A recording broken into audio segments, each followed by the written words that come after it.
important to understand who Sam Singer is and who he is employed by.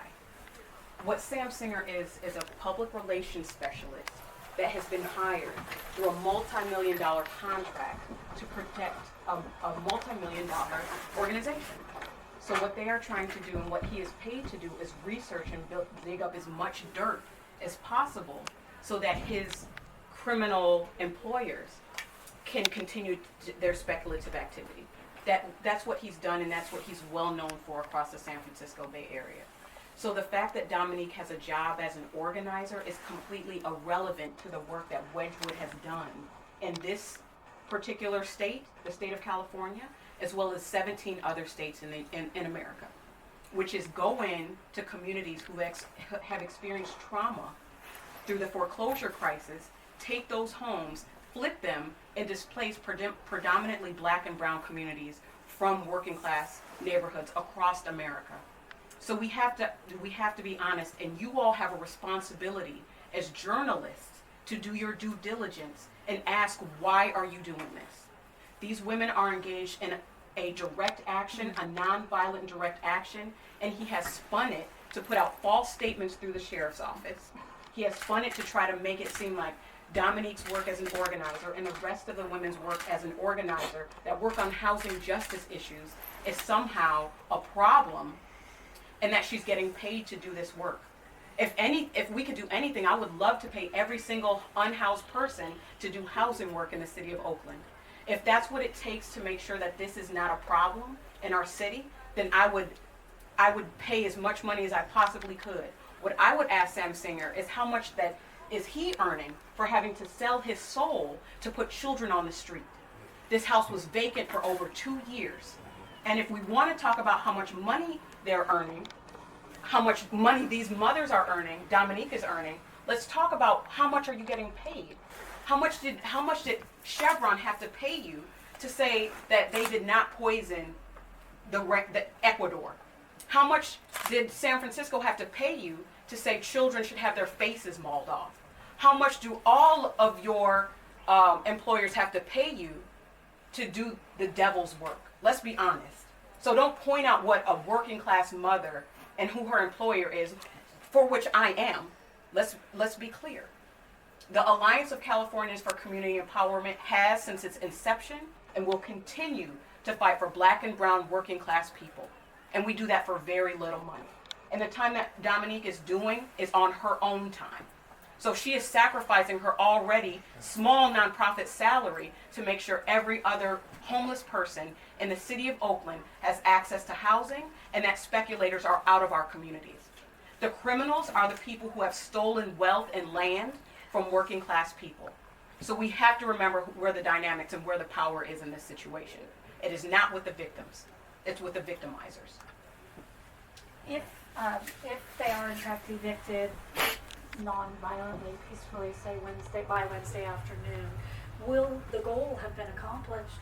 I guess we're all here, so there's certainly at least awareness, but beyond that. The fact that 3 presidential candidates that are running for the Democratic nomination have been reaching out to Moms for Housing to get their perspective on what a housing platform should be is a victory.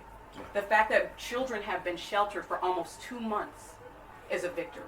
The fact that Dominique's son is walking and talking and has found this space to stretch his legs and is thriving is a victory. Housing is a fundamental necessity for every other building block of human life.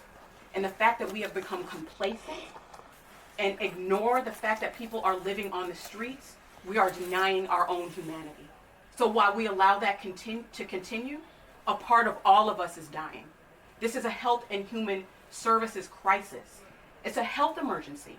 The fact that people don't have adequate plumbing to use the restroom. The fact that now we have rats the size of small cats running around the city of Oakland is a health concern. So we need 10,000 more Dominiques doing this work, knocking on people's doors every day to find out what their concerns are. It's the first time in Oakland history in years where public safety has not been the number one concern, where it's housing. We're working to change the California Constitution to make sure that housing is a human right for everyone, not just the people who can afford the $1 million price tag. We should all be ashamed of ourselves that we're not doing more. And you as journalists and media should do some more inquiry on who is Wedgwood. What harm have they caused to communities? Who is Sam Singer?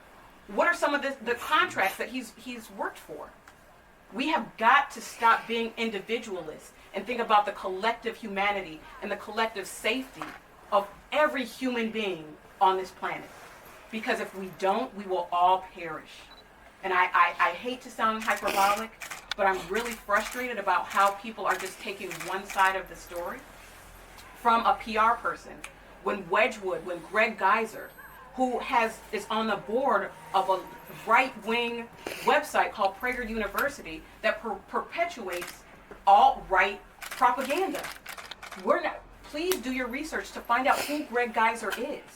To find out that he has 96 LLCs that are flipping properties all over the country and causing mayhem and wrecking this economy. Has everyone forgotten the foreclosure crisis and what harm that caused? And how many people committed suicide? And it's just not, these are working moms. And I'm saying this has brought out every piece of white supremacist propaganda that I've seen in ages. Where you're hearing this old trope about welfare queens not working. They should pull themselves up by their bootstraps. They should stop having children if they can't afford them. Let's talk about the systems. This is a systemic problem. It is not about one individual. It is not about one family. It is about the systems where wages have not kept pace with inflation since the 1950s. We have got to change the paradigm around housing in this country. And it's starting right here in Oakland. And I commend these mothers, the ones who work for nonprofits, the ones who are food service workers, the ones who are scrambling and scraping to make it. If we don't care for the least of us, then there's something wrong. So I'm urging everyone to do their due diligence, investigate Sam Singer, investigate this Catholic Charities offer that is not an offer. That's an extremely patriarchal and demeaning offer to give 2 months in a shelter. We wouldn't stand for it for our own families. So commend the women who are standing up so it doesn't have to be your family. Stand up for them. Stand with them. We are losing our souls by walking over people who've had medical injuries, who can no longer afford rent, who no longer have families that they can stay with, who've lost their jobs, or who make minimum wage jobs. You need a housing wage to live in the Bay Area. A housing wage. I keep saying that. It's $40.88 per hour to afford the average market rate unit. The majority of units that are being built, 200% in Oakland, as a matter of fact, are market rate, which means they start at $2,500 a month. Who can afford that? We know Sam Singer can. We know Wedgwood can. But the average working Oaklander cannot. We've got to do something different.